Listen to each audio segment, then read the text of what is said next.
On a cold morning in 2008, inside a nearly silent control room of the Federal Reserve, an exhausted analyst stared at a single blinking number on her monitor. If it fell just a little more, the entire global financial system, trillions of dollars, millions of jobs, the savings of ordinary families, would collapse into something historians might later describe as the modern world ending. She whispered to a colleague, "Who's really in charge of all this?" It's a question we've all wondered at some point. Is it government, banks, shadowy billionaires, hidden councils? Or is the truth something far stranger? To find the real answer, we have to follow a trail of power stretching across a century, from smoke-filled rooms in 1910 to skyscrapers in New York, to quiet offices in Basel, Switzerland, where decisions affect every currency, every loan, every investment, every paycheck, and none of us ever voted for the people who make them. This is the story of who actually controls the global financial system. To understand the present, we have to start on a private island off the coast of Georgia. In 1910,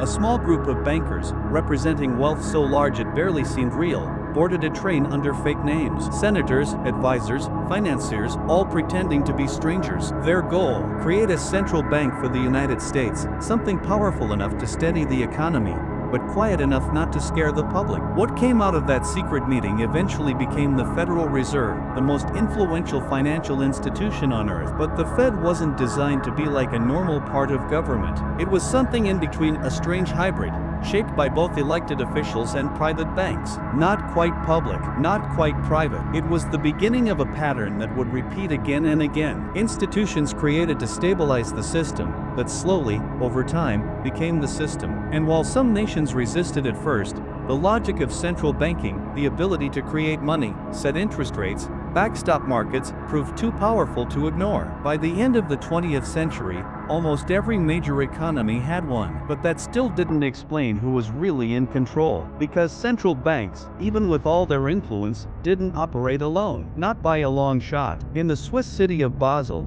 there's a building many people have never heard of. It has no grand sign, no tourist tours, and most residents barely know what it is. But inside, leaders of the world's most powerful central banks meet behind closed doors. No cameras, no transcripts, no public debates. Just the people who influence the flow of global money, sitting around a table, comparing notes. This is the Bank for International Settlements, or BIS, an organization so quiet that journalists once called it the central bank of central banks. The BIS doesn't order governments around. It doesn't create laws, but it guides, it coordinates, it ensures that when one big economy moves, the rest don't fall out of sync. Think of it like an orchestra conductor you never see. Behind the scenes, its committees develop rules for how much capital banks need to hold, how much risk they can take, how global transactions are cleared, how crises are contained. No single country controls it, no voter elects it, and yet, its decisions shape the rules that shape our lives. But even this doesn't fully explain who holds the reins, because institutions are only part of the story. The real influence, the enduring kind, comes from something harder to see. Money isn't real, or at least,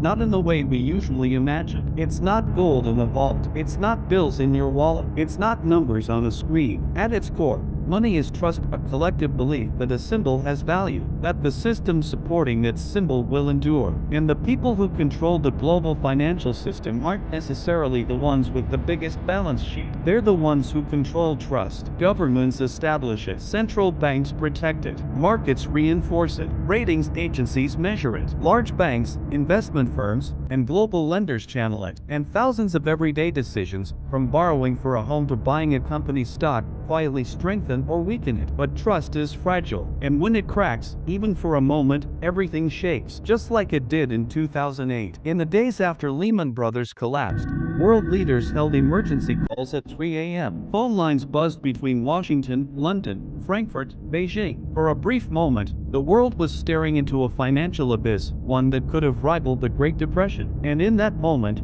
the question wasn't who was in charge, it was who could restore trust fastest. The answer ended up being a strange coalition. Central banks printing money, governments guaranteeing banks, international organizations coordinating responses, private institutions accepting rescue plans, some willingly, some not. No single person commanded the ship. Instead, power pooled in the hands of those who could act quickly enough to save it. The system didn't collapse because the people inside it, for once, worked in the same direction. But crises have a way of revealing something deeper, that the global financial system is less like a fortress and more like a network held together by fear, hope, and cooperation. Today, the financial world has new power players. Giant investment firms manage more money than the GDP of entire continents. Tech companies process trillions of payments. Algorithmic funds, driven by code rather than people, move markets in microseconds. And then there are sovereign wealth funds, controlling the savings of nations and reshaping industries from the shadows. Unlike the bankers of the past,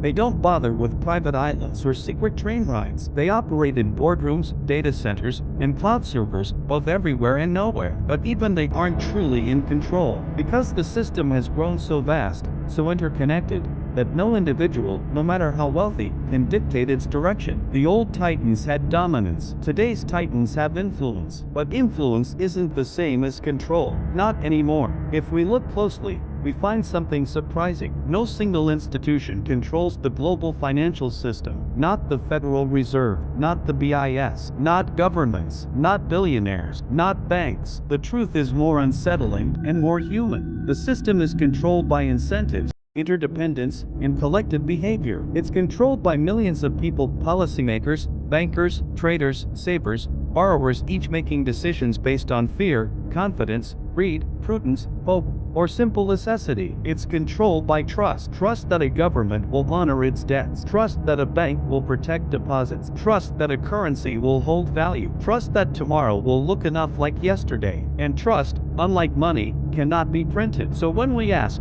who controls the global financial system? We're really asking something deeper. Who controls trust? The answer is all of us, and none of us. The system is powerful, but also fragile, immense, but also vulnerable. It reflects the best and worst of human nature: cooperation and competition, ambition and fear, innovation and risk. And maybe that's why the question matters, because understanding who controls the system isn't about pointing fingers. It's about recognizing that the world we live in, our opportunities, our stability, our future rests on choices made not just by distant institutions, but by people. People who, just like us, are trying to navigate a world that's more complex than it seems. In the end, the global financial system isn't controlled by a single hand. It's held together by billions of them. And the real story, the one still being written, is what we choose to trust next.